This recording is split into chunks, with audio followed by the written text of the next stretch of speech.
What happened inside room 213? The Jeffrey Dahmer Hotel Incident, Milwaukee, Wisconsin, 1991.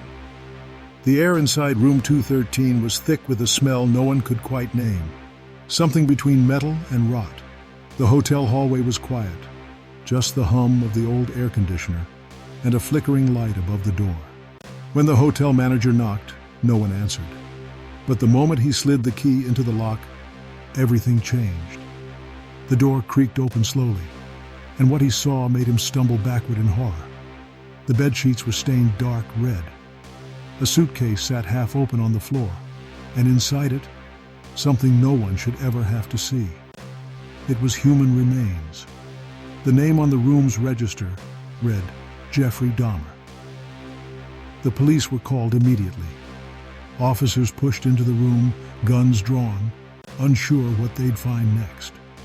Cameras flashed, gloves snapped, and one detective whispered, "What kind of person does this?" They didn't know yet that this was just one part of a nightmare stretching back years, a nightmare that began long before room 213. What led Jeffrey Dahmer to this point? What happened behind that closed door before the manager walked in? To understand room 213, we need to go back to the start of the summer of 1991 in Milwaukee, Wisconsin. The city was warm, busy, alive with bar music and street chatter. People walked past Dahmer every day, never guessing what he was hiding. He looked like an ordinary man, quiet, pale, and polite. He lived in an apartment nearby, but sometimes checked into hotels when he wanted privacy. To most, he was just another man renting a room. That summer, Jeffrey had grown darker. The loneliness that had followed him since childhood was eating away at him. He drank constantly and often wandered the streets late at night. He'd invite young men over, pretending he just wanted company or a drink. But behind his calm smile, his mind was twisting. He wanted control, someone who wouldn't leave him. One night he met a young man named Stephen. The two talked for a while at a local bar. Jeffrey was friendly, charming even. He told Stephen they could hang out at a hotel room he had rented nearby, room 213. Stephen agreed, thinking it was harmless. They walked together through the cool Milwaukee night until they reached the hotel. Jeffrey unlocked the door and turned on the light. The room looked normal, 2 beds, a TV, beige walls, but once the door clicked shut, everything changed. Stephen didn't realize how strange Dahmer had become until it was too late. He noticed Jeffrey staring, his hands trembling slightly as he offered him a drink. Moments later, Stephen's world began to blur. He didn't know Jeffrey had slipped something into his cup. As the room spun, Jeffrey watched him struggle to stay awake. "You'll stay with me now," Jeffrey whispered quietly. Hours passed. The night outside was calm, but inside room 213, something horrifying was happening. The next morning, the cleaning staff noticed the "Do Not Disturb" sign still hanging on the door. It had been there since the previous night. By evening, the same sign remained. The staff knocked, then again harder, no answer. When they finally opened the door, they thought the man inside might be asleep. But what they saw next froze them in place. Bloodstains, a body, and Dahmer nowhere to be found. The hotel fell silent as police cars filled the parking lot, their blue lights flashing against the walls. And in that moment, one question echoed through everyone's mind. What really happened inside room 213? The flashing blue and red lights from the police cars painted the outside walls of the Oxford apartments in streaks of color that night. Reporters were already gathering, whispering about the man they called the Quiet Tenant. But while room 213 at the embassy, Sador Hotel, was being sealed off as a crime scene, Jeffrey Dahmer was back in his small apartment on 25th Street, pretending nothing had happened.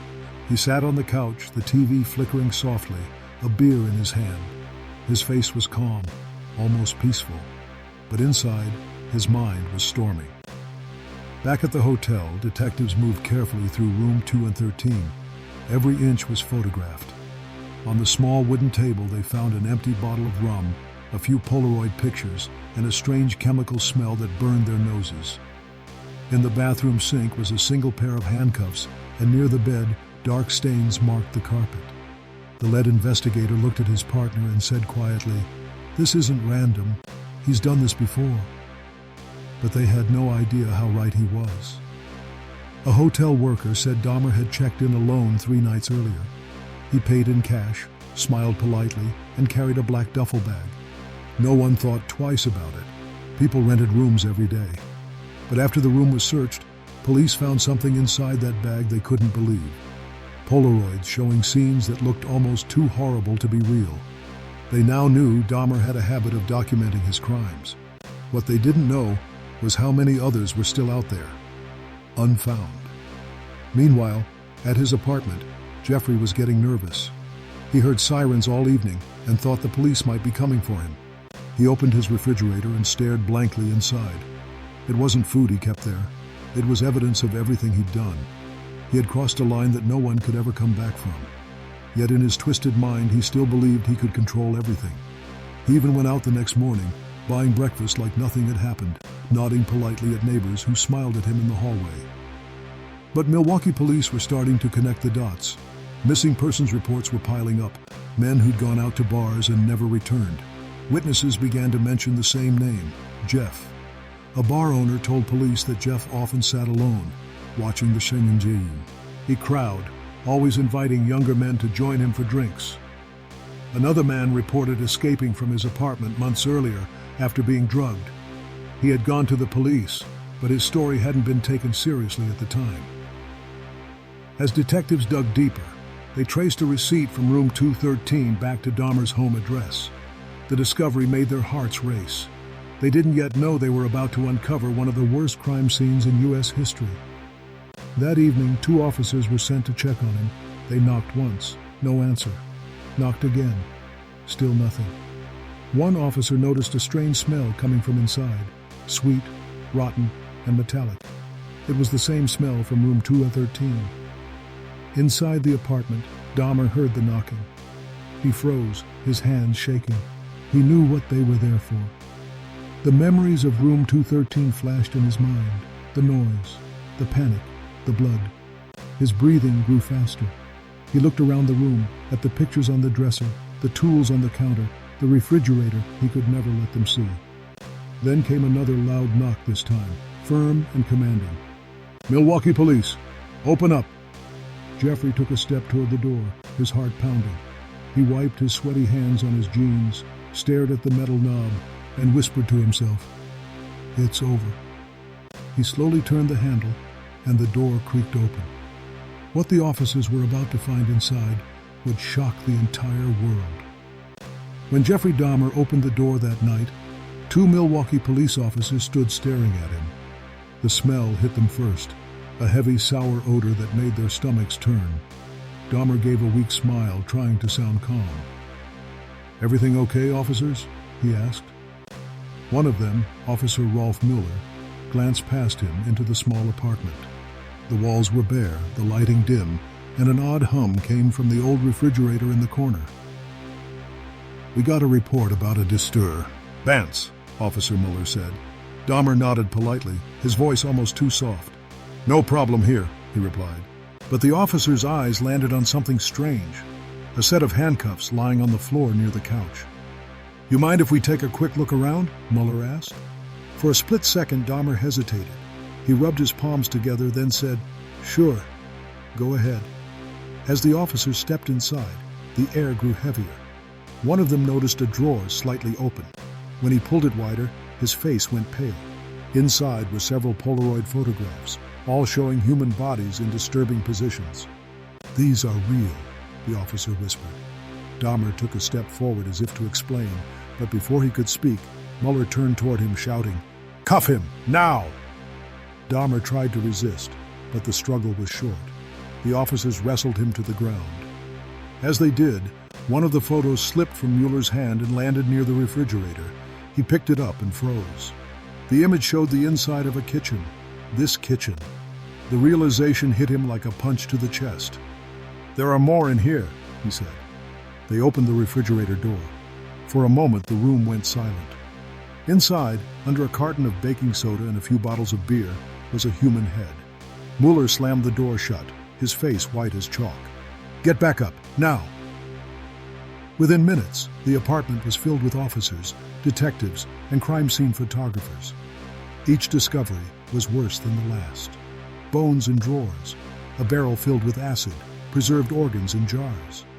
It was a nightmare that seemed endless.